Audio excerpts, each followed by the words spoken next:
Anyway, here I am. That's fine. That's fine. Shalom Aleichem. Oh, Aleichem Shalom. Thank you so much, Chief Rabbi, for giving us your time during this particular period of Passover. I know it's a very, very busy time for you. Pleasure. So on behalf of Muslims for Britain, I'm very grateful to you. And also for Dan and Judith to get this session sort of organized for us as well. We're recording this and then it'll be edited later, so everything should be okay. And if there's any technical hitches, don't worry about that. We can always edit those out. We're going to have it's going to be very conversational, hopefully very easygoing. This is not a grilled interview or anything like that. Of course, we've got Rabbi Omar, who needs no introduction. He's one of our leading journalists in this country. We've also got with us Saqib Bhatti, who's the MP for Meriden in South Birmingham and Solihull. And he was one of the founders of Muslims for Britain as well. So Saqib will also have a few questions that he'd like to cover with you. We've got a number of questions ready. I think you already know about the themes, so hopefully that should... Whatever you wish, I'm easy. Let's say it'll be very, very conversational. So I'll just ask Saqib maybe to welcome you as well, and then pass over to Rabbi to start the session. Okay, thank you very much. Well, thank you, Iftikhar, and Chief Rabbi. It's a great privilege and pleasure to be here with you, and it's something I've been very excited to do. So I look forward to hearing from you, really, and I'll keep mine short and sweet, and just to hear your wisdom. Okay, thank you very much. Okay, over to you, Rabbi. It's a great pleasure to be with you, Chief Rabbi, and with you, Saqib and Iftikhar. Thank you so much for your time, Chief Rabbi. There's a lot to get through, and you've given us plenty of time to do it, from your interfaith work in communities to the leadership of religious leaders during the global pandemic, and what different communities, the Jewish community, the Muslim community, and all other sort of minority communities can learn from each other on coexistence and much more. But perhaps I could sort of first of all ask you, for those people who don't know, what exactly is the role of a rabbi and a chief rabbi at that in the Jewish community? So first of all, it's an enormous pleasure for me to participate in this event. And I'm honored that you are interviewing me and that I have this opportunity to share some thoughts with you during very challenging times. The word rabbi means teacher. It's a Hebrew word. And the title rabbi is given to a spiritual leader of a community. I presume that is pretty clear imam is. And you have rabbis who are community rabbis, rabbis who are teachers in institutions and academies. And you also have rabbis who have educational roles in schools and so on. And then a chief rabbi is a concept which actually started here in London in the mid-19th century to describe a head rabbi of a country. And from Britain, it spread to other countries. Not all countries have a chief rabbi. So, for example, in North America, there is no chief rabbi, which might sound surprising. And Israel has one, but that's because Israel was under the influence during the British Mandate of Britain. And I have the privilege of being chief rabbi of the UK and also the Commonwealth. And that brings in many countries around the world. And it's my honor to serve in that capacity. And so therefore, I get from that your role is not just a spiritual one to sort of, serve and sort of coordinate the sort of Jewish community, but to also act in, if I might say, a much more wider national level as a sort of focal point for the British government or other institutions in terms of, helping and supporting the Jewish community. Would that be right? Absolutely. Yes. It's the job description is not written anywhere. Rather, it entails representation of the interests of the Jewish community, and that I do alongside lay leaders as well. but when it comes to religious matters, people do look to me. And can you tell us how you came into this path? I mean, you grew up, in South Africa. Did you come from a family of rabbis? I mean, how did it work from when you were, and when did the moment come to you that you decided that you wanted to go on this path? Well, it's interesting you asked that, because I can't recall ever wanting to be anything other than a rabbi. Yes, I was born and raised in South Africa. My father was a rabbi. There were many rabbis in my family. Significantly, the women in my family were leaders. My late grandmother was the first woman leader of the South African Jewish community at a national level. And my mother was an outstanding leader in her own right. Fascinatingly, my mother's work, apart from being the wife of the rabbi, was to work within the Black community of South Africa during the apartheid time. And she was an educator, and she was the principal of a nursery school teachers training college, which was the only such college for the Blacks of all of Southern Africa.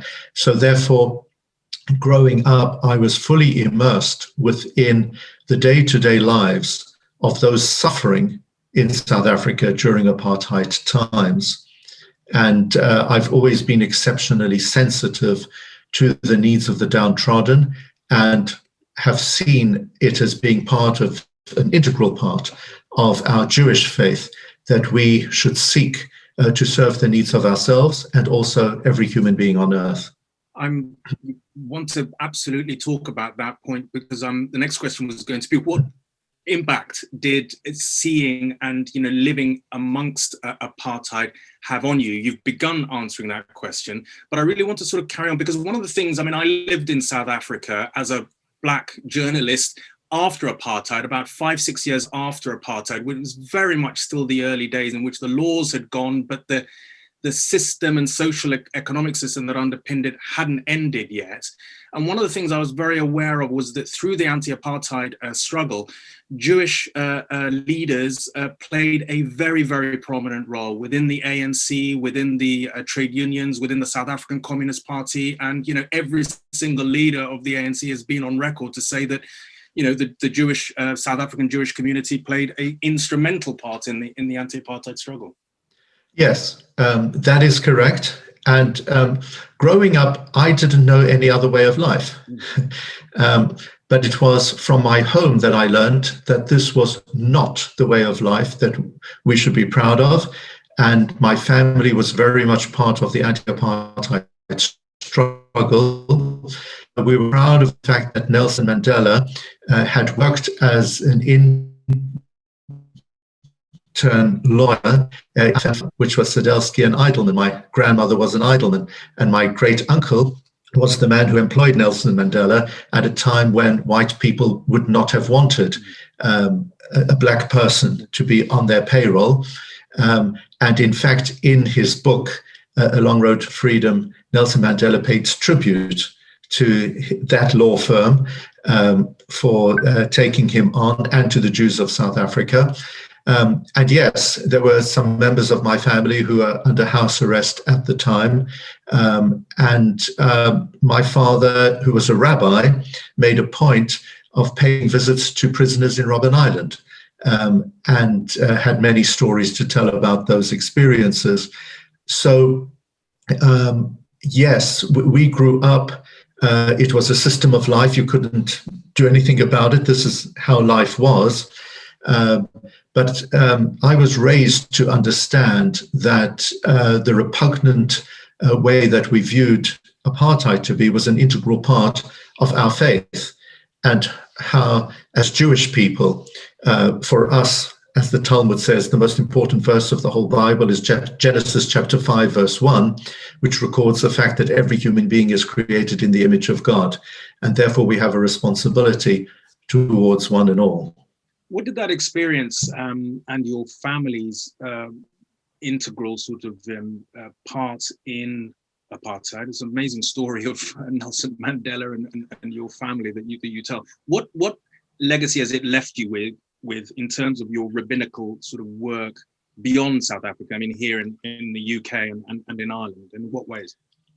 So it's something which just automatically runs through my veins. So if I can give you an example, I mentioned before that I'm Chief Rabbi of the Commonwealth. So in 2014, the end of 2014, my wife and I paid a pastoral visit to the Jewish communities of India.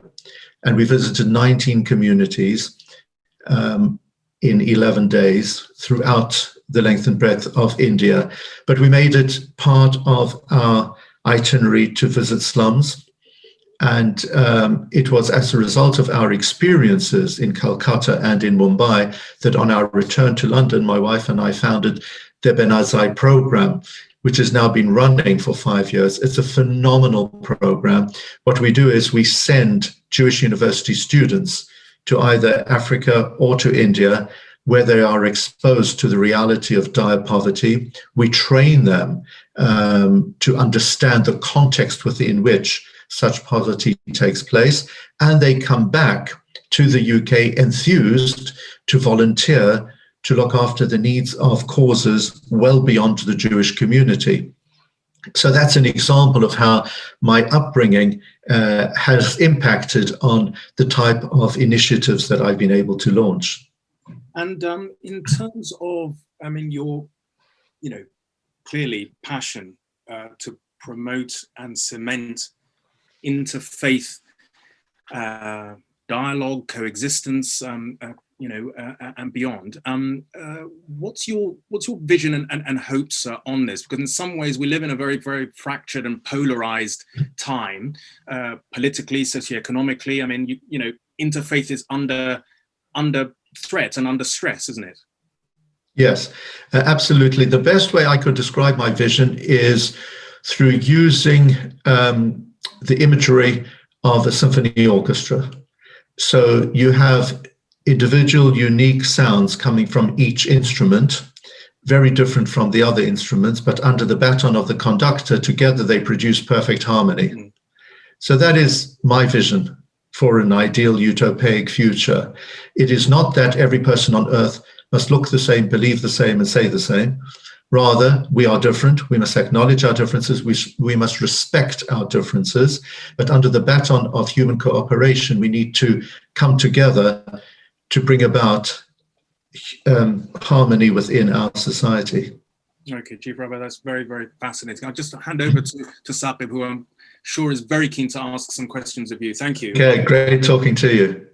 Thank you, Raggy, and thank you, Chief Rabbi. That was very inspirational. I may even use that analogy myself in time, so I will credit you when I do in the house. Just on the vein of interfaith, and I think your work has been very exciting. You hosted Dr. Muhammad S.M. Fahim, which was historical because he addressed the congregation. How do you see Muslim-Jewish relations developing in this country, and why is it important? That's a great question. And by the way, lovely. It's an honor for me to meet you. I wish it was in person, as is the case with everybody who's part of this webinar. I could speak endlessly on this subject because this is one of the most crucial areas of relationships that we must invest all our effort into. And it's not just Jewish-Muslim relations, it's the relationship that Muslims have with all peoples and with all religions. And we need to understand each other more, and we need to cooperate more. And I think in the first instance, we need to recognize we're a family. Because we're from common ancestry. And with family, sometimes you get on well with family and sometimes there are strains in the relationship. But as long as you're under the same roof, then you learn to cope. And we recognize that there is a special bond. And I believe that's really how Jews and Muslims should react. We are family. We need to get on well together. There are recognizable strains. Yes, there are some causes for friction from time to time, but nonetheless, we need to cooperate and we need to recognize that there should be a special relationship. And I'm particularly delighted that during the past year, we have seen some initiatives in the Middle East through which some of the Gulf states fall together have established relationships with Israel. And that has been groundbreaking. because Israel has been one of the key causes for some element of tension between Jews and Muslims.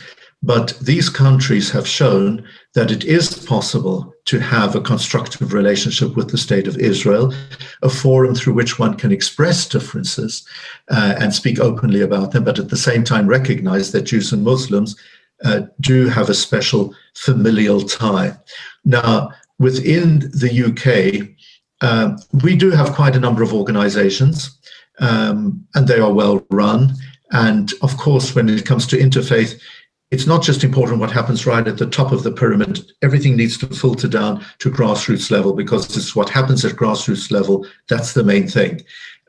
Because there's no value in faith leaders, global leaders, speaking to each other when on the ground, there's a rift and people can't relate properly. It's really what happens on the ground, which is the main thing. So we do have at top level some very constructive and good relationships. A lot more needs to be done in order to ensure that your regular Jewish and Muslim resident of a particular suburb or city should get on better together. And I sometimes have a difficulty because it's difficult for me to know who to speak to. So, today you're speaking to the chief rabbi. I'm an address that you can go to because within the Jewish hierarchical system, I'm at the top in terms of religion. And even within Jewish circles, it's not that simple, because there are ultra-Orthodox and there's Reform and there's Liberal and Masorti, etc. Within the Muslim world, gosh, you seem to be far more splintered than we are. And it's very difficult to establish a relationship with the Muslims of Britain because, you don't speak with one voice. It's not a criticism. This is the reality.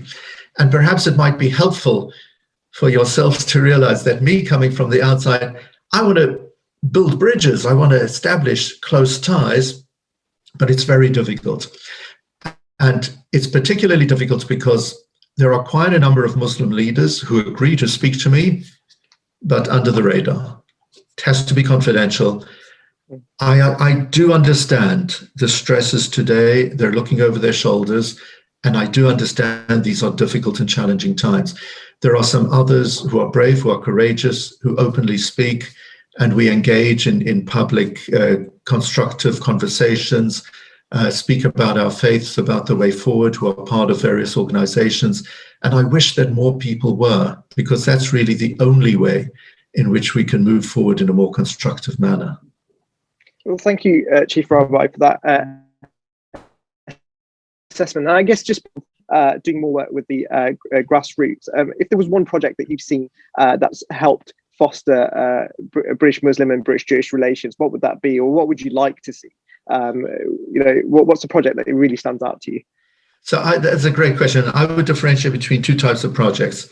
First of all, there are things that Jews can do for Muslims, there are things that Muslims can do for Jews, and there are things that we can do together. And I'll give you an example of all three. Okay? Right. So right. Muslims doing something for Jews. We had a problem with a synagogue in Bradford, and the roof caved in. We couldn't pray in our synagogue. The Muslims of Bradford came together, they raised funds, and they contributed in the rebuilding of the synagogue. The very fact that I'm mentioning this as an example to you today is a reflection of the power of a good neighborly relationship that does an incredible amount in terms of impact.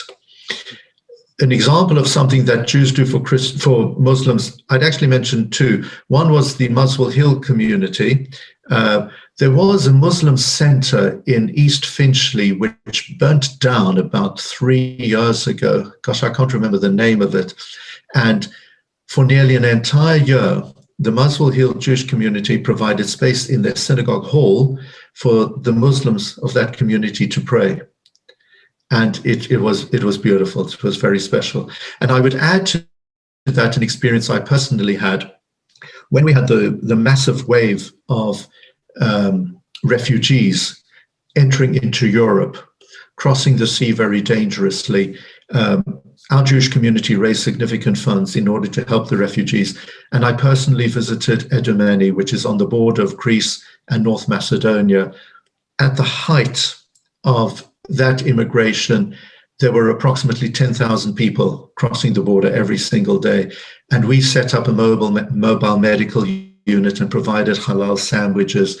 And also we provided a special hall where people could recharge their smartphones, because the 21st century refugee is a person who hasn't had anything to eat or drink for days, but who needs to recharge their smartphone. That's the reality of it. And I went there personally to witness what we were doing and to engage with Muslims who had come over. And I knew there would be criticism, and there was criticism, but I interpreted such criticism as being part of the problem, not the solution. And that proved to me, as chief rabbi, I have a responsibility to everybody, and that includes Muslims.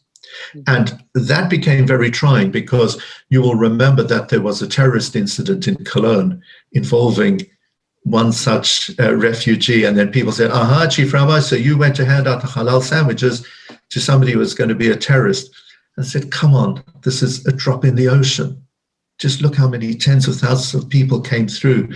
They're human beings. We have to help them. They're our family. And it's this kind of messaging which is really, really important. And then an example of the two communities coming together, Mitzvah Day, happens every November. And that's when we started out with Mitzvah Day, mitzvah means a good deed, Mitzvah Day being a Jewish day of action, but we extended it to include interfaith. So on Mitzvah Day every November, you see some amazing joint initiatives. And I'll never forget, in the Edgewest Synagogue Hall, in the kitchen, seeing Muslims and Jews cooking meals together for poor people. It's that kind of interaction that enables us all to realize we're all human beings. We've got families, we've got issues. Let's get on well together. Beautiful. That is beautiful. You touched upon immigration, although I'm going to ask a slightly different question. Of course, the British Jewish community has had a long and varied history in this country, and we have new communities coming here and settling here. What would be your experience that you would share with them? What would be the advice that you would give to them as they settle in our beautiful country? Yeah, for us, I can answer your question with two words. They are assimilation and integration. And I would say we must integrate, but we mustn't assimilate. And that's been the story of the Jewish success in this country. Jews came to this country many, many centuries ago. We were expelled from England in 1290. We returned only in the 17th century and under Cromwell. And we've had a tough time here in this country. And through thick and thin, we have succeeded in integrating, in being proudly British in every way. And at the same time, we've guaranteed that we haven't assimilated because we're proud of our identity.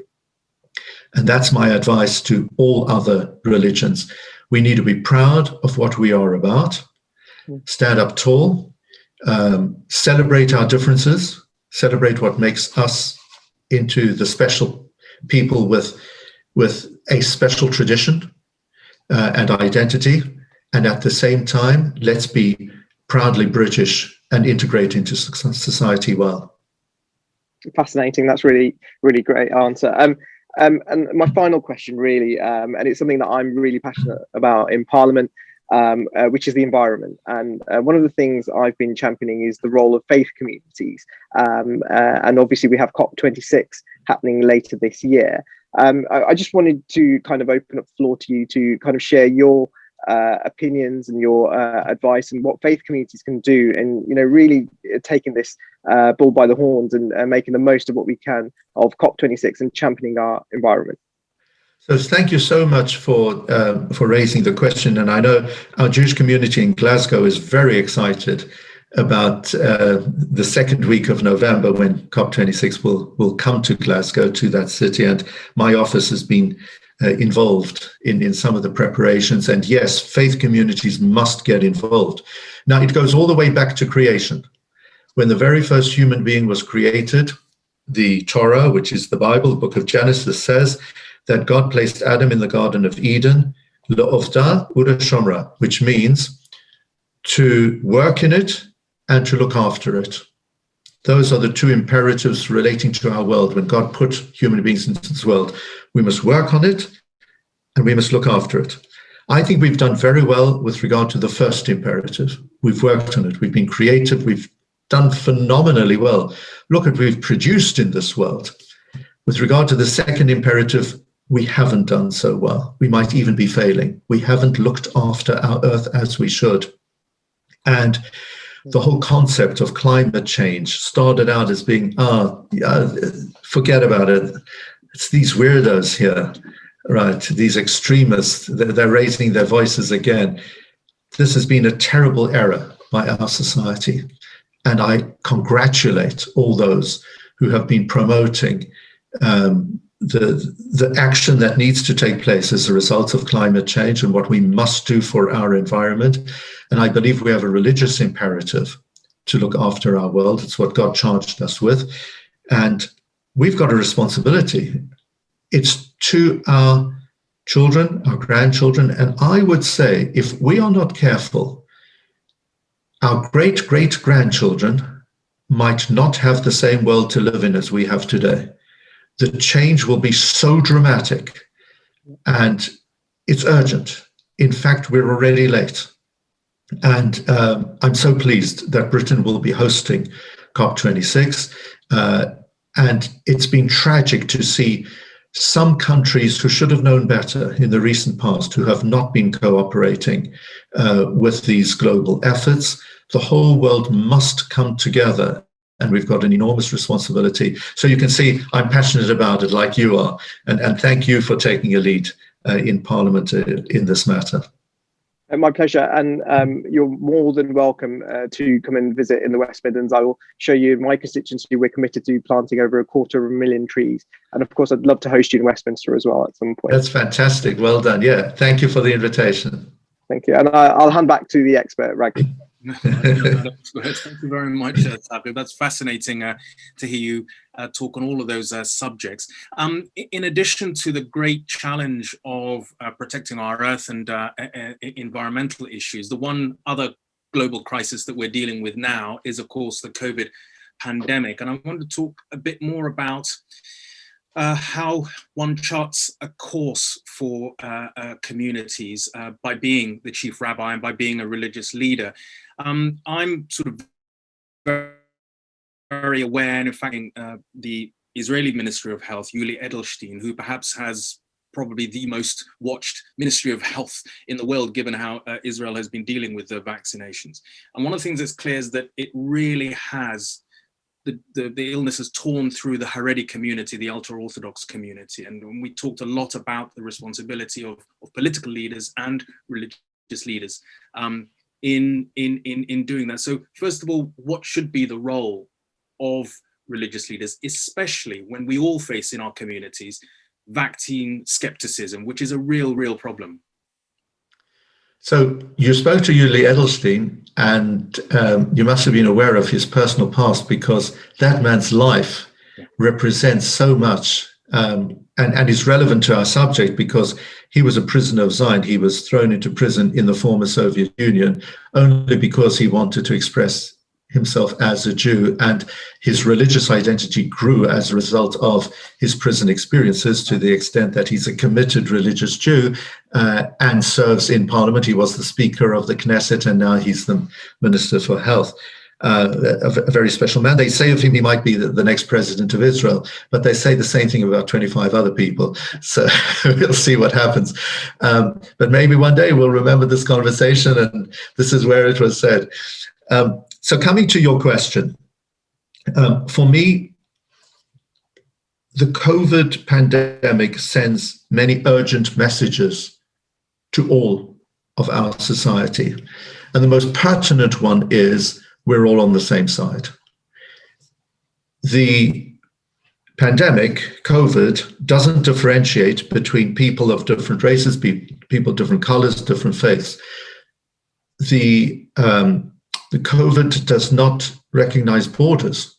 Basically, all of humankind is on the same side. And we have this common enemy, which is the virus. Isn't this a most extraordinary message to all of us? We're all on the same side. We have our own identities.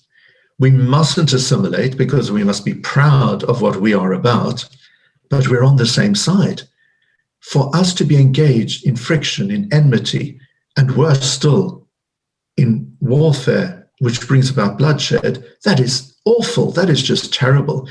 And that must be the rallying cry for everybody as a faith leader at this time. Let's join forces and let's deepen our understanding. You know, we often use the word tolerance, and it's a beautiful term, but it's not a perfect term.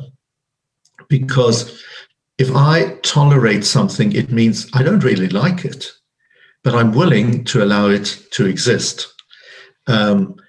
So the Hebrew for tolerance, sovlanut, means you bear it.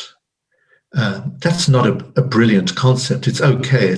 But I am told, and maybe some of our participants can tell me if I'm wrong, there's an Arabic word for tolerance, which is tasamuh. And tasamuh means that you embrace it. It is something where you include what it is and you show your love towards it. And that's really what we need. It's not good enough just to tolerate. We need to extend affection to others. And we have a responsibility as faith leaders today, first of all, to guarantee that everybody's responsible. I must look after my health, and in that way, I'll be looking after the health of others. We also must take the vaccine, again, in order to look after our own personal health. And if any one person refuses to take the vaccine, they are a roving, moving danger to all those around them. And therefore, I have said publicly, we have a religious imperative to take the vaccination when it is offered to us. And when it became my turn to have the first jab, I was so excited and I was so pleased. And this, aren't we seeing the hand of God through the vaccination? Wow. Yes, human beings have created it, but it's thanks to God. Usually this takes at least 10, 15 years, all the trials, etc. This was rolled out within 10 months, and already we're seeing the change on the ground. So we have an enormous religious responsibility to do what is right at this time. Do you see it, as fundamental to you as the chief rabbi, to try and get that message across? Because in all of our communities, there are people who may be genuinely worried about it for various reasons, and others who are just, vaccine deniers. Do you see that as an important religious and moral role right now? Absolutely. And I can't say it enough, because if by repeating it, one life is saved, isn't that something incredible? Saving one life means saving the whole world, according to our Talmud. So we genuinely are continuously dealing with life and death situations, and faith leaders have an enormous responsibility.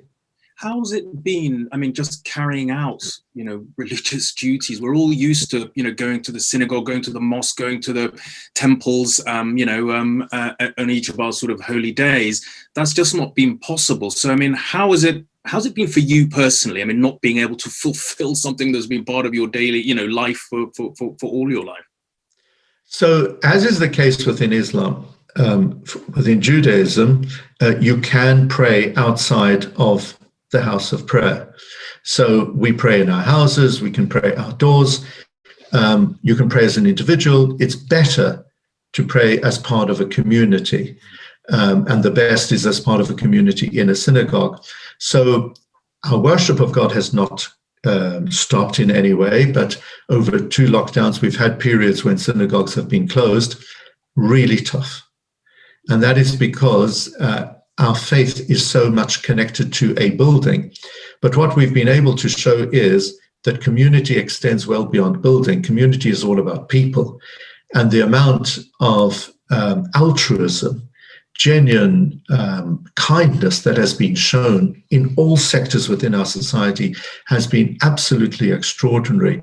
And I'm proud of what people have been doing for others at this time. But you ask, how has it been? Horrible. Anybody who says, oh, coronavirus, brilliant, bring it on, God forbid, yes, I have tried my best to be positive. I've succeeded because so much depends on attitude within trying and challenging circumstances. And I and my family, thank God, are absolutely fine. But at the same time, I'm deeply concerned about everybody around us, about our whole world at this time. We live in a, increasingly secular society, and that affects, all communities and faiths. How do you see that challenge as the chief rabbi? So the challenge is enormous, because not so long ago, Britain by definition was a religious country. I don't think you can say that anymore. Britain is a country within, there are many religions who practice their religion.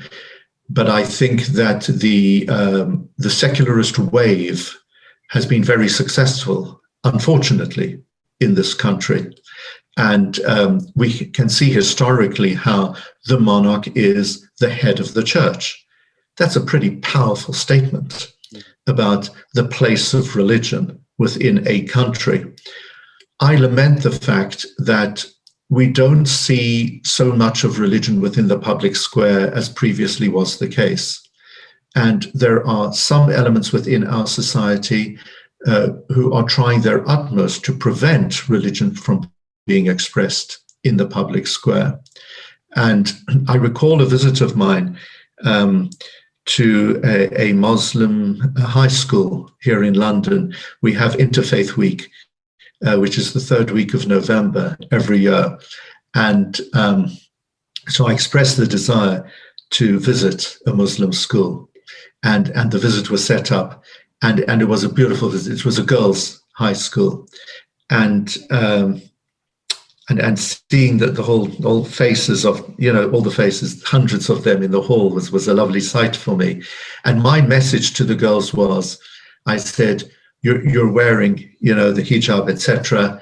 I said, and I'm wearing my kippah. I said, I walk around in the street with my kippah on. I'm proud of who I am, what my religion is. I want you to do the same. Be proud of what you are about. And that's what we all need to do within our faith groups, because our religion is an integral part of us. And this can only continue to be a great country if we respect others for who they are, what they are about, and bringing harmonious relationships together. And no person should ever feel ashamed about the religion that they have. And that's something I'd like to see being experienced more within this country. So towards the end of December, I grew up as a Jewish person, knowing that every time I went into a shopping mall, I would hear, the Christmas carols, and that I was pleased to know that I was part of a religious society. We don't hear it that much anymore. And I think if there was a stronger religious tone overall in our society, it would impact positively on the values within our society. Final couple of questions from me, just very quickly. I mean, do you think teaching that children should be taught about the long presence of both the Jewish and Muslim communities here? Because I mean, I studied sort of history, and I was amazed to find out that British, empires before it was a unified sort of country were dealing with, the Umayyads and different sort of Muslim empires for, centuries and centuries and centuries ago. And there was a presence here, just as there has been, as you were talking earlier, a Jewish presence here in Britain for a very long time. So I just wonder whether it's important for young Jews and young Muslims to hear that they've been a part of this country and its story for a very, very long time, rather than just looking back on the last 50 or 100 years. Absolutely. You've certainly hit on something which is central to our Jewish outlook. So in just 9 days' time, we'll be starting our Passover festival. And it reminds us of the Exodus from Egypt. And many commandments in our Torah are Zecher L'Yetziat Mitzrayim, to remember the Exodus from Egypt. And it's central for us to look at the past for the sake of our present and to invest in the future. We're rooted in the past. That's because we need to know that our identity was forged as a result of our experiences of the past. And also history tends to repeat itself. So being a student of history is an imperative. And it's exactly what you were speaking about. And in terms of, if let's say we zoom in on Jewish-Muslim relations, then you will come across what was called the Golden Era. And that's when, in medieval times in Spain, Jews and Muslims, well, I was speaking earlier about being family. Gosh, we were first cousins. This was a very close relationship. There is no reason why it shouldn't be like that today. We just need to make added efforts in order to guarantee that. Looking back in British history to understand what has transpired in this country, it's of enormous importance. There's so much talk today about slavery as being one of the shameful elements of the past of Britain. It's a mandatory part of what we need to be aware of in order to understand where we are today so that we can invest in the future. Thank you very much. I'll hand over to Saqib. I'm sure he'll want to ask this similar kind of question from his point of view. What should we in the media do you think, in terms of everything you've talked about? There are still massive issues and problems to do with interfaith coexistence and tearing down sort of barriers. As a journalist, what does the media need to do to sort of help in what you've been talking about today? So thank you for asking that. And I would say that the media, first of all, in many respects, the media is doing a good job. Okay. The media is there to comment on what happened yesterday, but knowing that it has a responsibility that by doing so, it actually is influencing what's going to happen tomorrow. Yeah.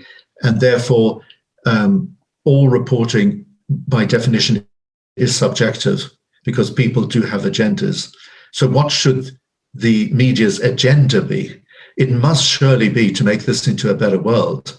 And if there's going to be constructive criticism, it mustn't just be in order to demonize for its own sake, but rather to highlight negative aspects of what has transpired in order to improve our society for the future. And if I would be specific, since you've asked the question, I would say, please, let's have some more good news.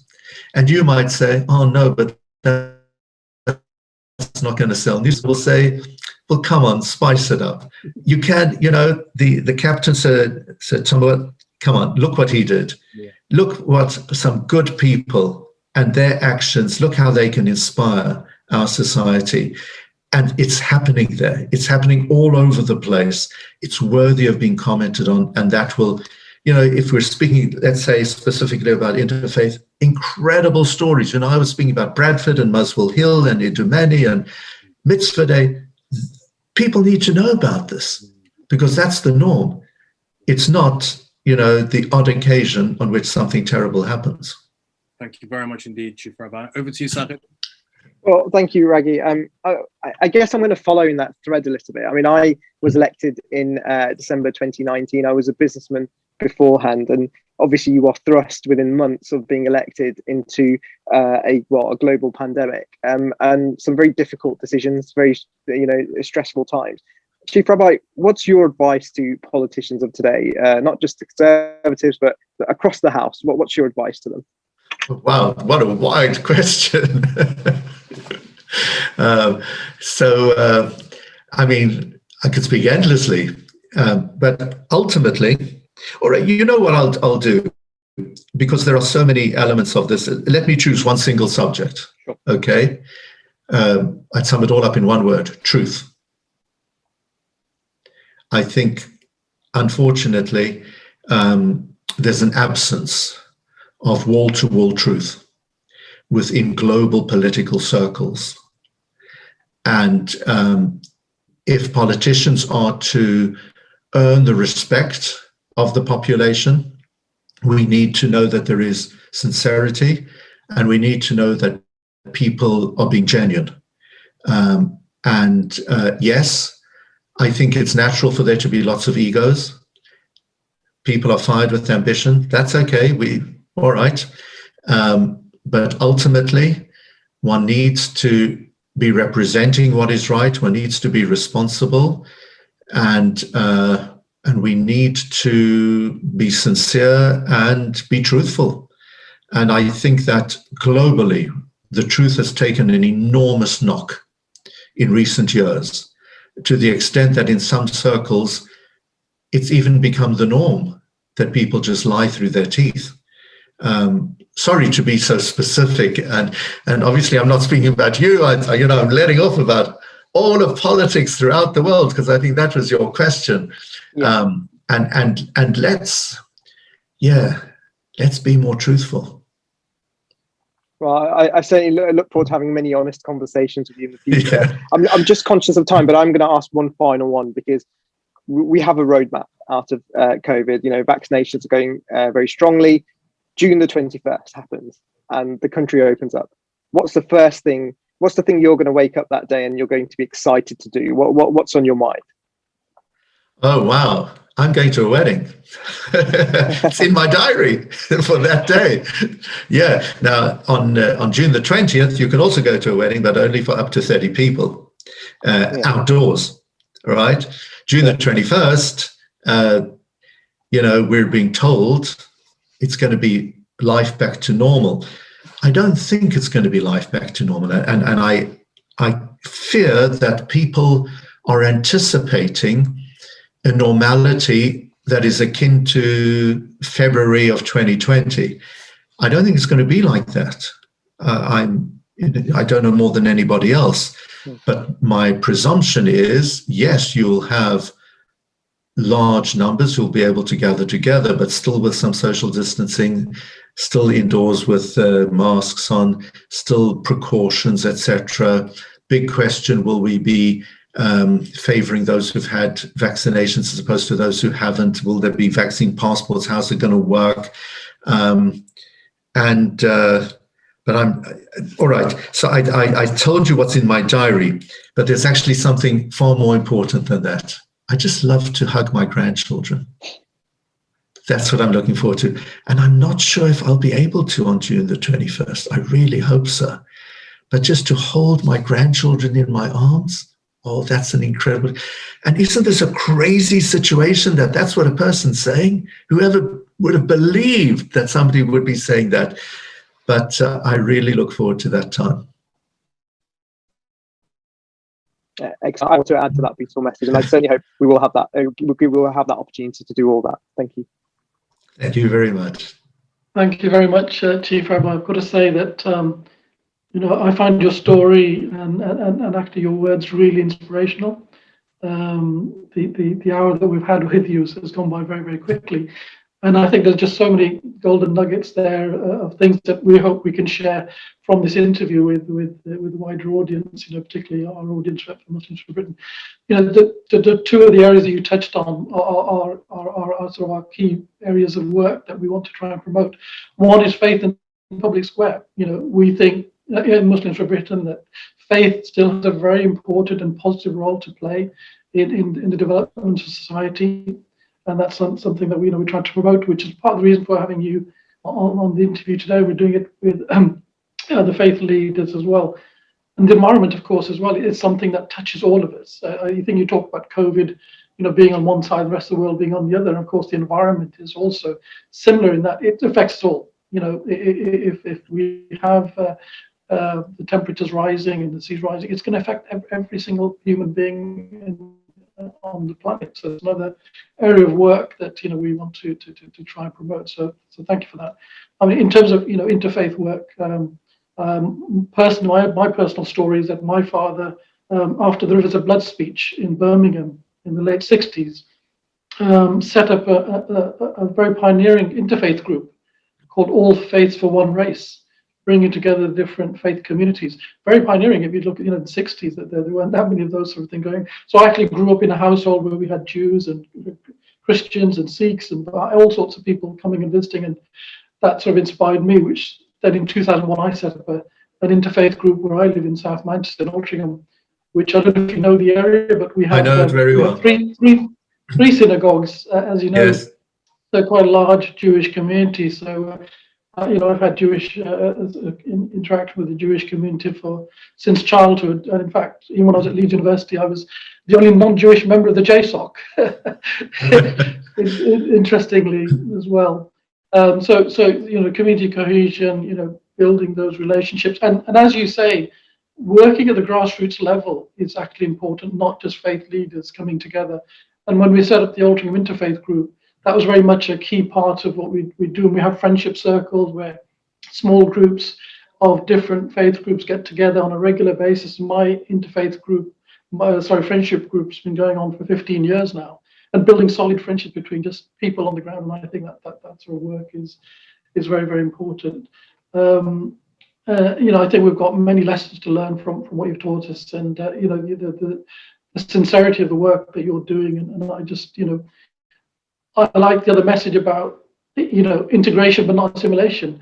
I think that, this is probably a problem that we have, that young people particularly kind of don't know where to go from different religious communities, kind of losing that identity and saying, actually, no, it's okay to be who you are, but you're also part of, Britain and Britain's future as well as Raghi said, Muslims and Jews have got a long history in Britain. It's not just that we've arrived on the shores in the last so many years. And if you look at both communities, have made an enormous impact on the development, in this country, whether it's through business, through social activities, so it's very, very important. So everything you've said today really resonates with me and the work that we're trying to do and promote in Muslims for Britain. So I'd like to thank you on behalf of all of us for giving us your time.